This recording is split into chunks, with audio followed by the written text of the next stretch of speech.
just wanted to drop you a quick note and a reminder. If you go to my website, Digging for End Time Truths, you will find a free download of my newest book, God's Time Capsule, and also New Testament Worship is on there for a free download. You will find that there's other articles on the website that will help us all in our spiritual growth so that we can all grow up together. And just a reminder to like, subscribe, share this as much as you can, because we need to get the word out, and hopefully you'll be a part of that. So thank you all.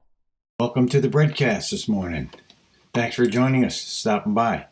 What I want to do this morning is I want to pick it up in verse 7 today, where it talks about your carnal mind. And it says this in verse 7 of Romans chapter 8.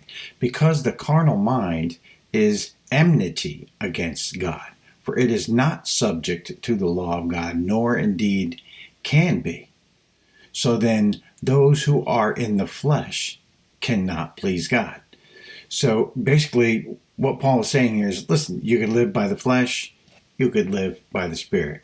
I mean, really, it gets down to the Garden of Eden and the tree of knowledge. You want to follow what you want to do, or you want to follow what God wants you to do. So it's that simple.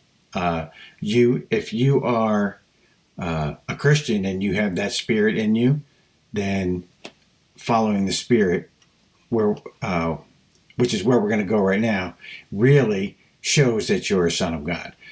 Paul continues and he talks about living in this way, like following the Spirit, shows that you're a son of God by that spiritual rebirth that you had.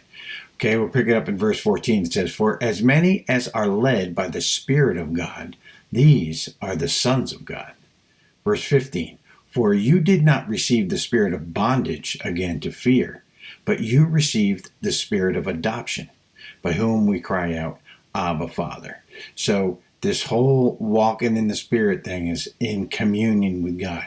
It's what Jesus came for. He said, "I came to seek and save that which was lost," because your spirit died when Adam sinned, and God said, "You will surely die." Your spirit died. Now that you have that rebirth of the Spirit that Jesus talked about in John, and we covered that in earlier messages. But now, if you're following that Spirit, Paul says you are a son of God. But the carnal nature is at enmity with God. You can't please God by following your flesh. That's what happened in the garden. This is what Paul talks about in the New Testament, but even in the Old Testament, in Isaiah 26:3, there's this verse that says, "You will keep him in perfect peace, whose mind is stayed on you, because he trusts in you." I mean, that's pretty clear. That's saying the same thing Paul said. Set your mind on the things of the Spirit, right? So these thoughts, so how do they bring you down? I mean, this is what we're going to now is the book of James, and this really explains it, because a lot of people talk about, they're battling this and they're battling that. And listen, if you are just outwardly going out and you want to do your own thing, it's not God that's doing it. It's you. So let's pick up in James, the first chapter, and I want to read a couple of verses from chapter 1 of James. So it says, "Let no one say when he is tempted that I am tempted by God. For God cannot be tempted by evil, and he himself tempts no one."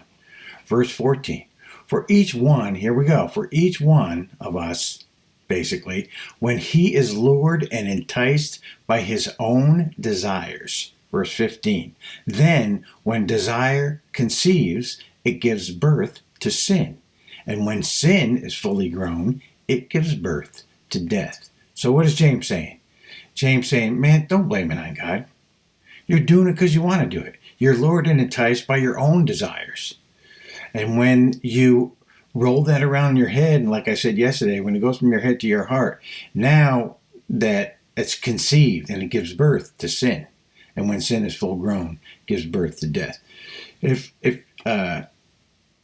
we're reading this, James really likens this to conception or